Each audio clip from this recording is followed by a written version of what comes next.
The whole COVID situation magnifies the challenges that we have. Politics during a pandemic. Dysart Unified Superintendent Dr. Quinn Kellis says it's certainly not ideal, but Arizona's current funding formula for education makes it essential. To be able to put our students on the same plane as their peers across the country, they need the same amount of funding to be able to have the same opportunities. The district asking voters to continue their current 15% maintenance and operation budget override, now in its final year of full funding. The measure generates more than $22 million for things like teacher salaries and retention, classroom resources for reading and math, music, arts and athletics, and full-day kindergarten. Last year, voters rejected both the override and a bond measure. If it doesn't pass this time, we would have to cut $7 million this year. What are we talking about cutting when it comes to those $7 million?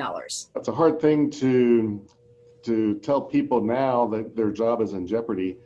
But when 80% of our budget is people, and we have to cut such a large amount, then it's going to involve people. The district forced to make that decision back in 2015, laying off more than 140 teachers after a failed override. Still, some community members argue the voters already voiced their decision last year. One resident saying the override was originally approved in 2000 as a temporary measure, and it's time for the override to sunset. Another calling this year's measure insulting and egregious, considering the state of our economy. We're not asking our taxpayers to pay a higher tax rate right now, just continuing the current rate that we have.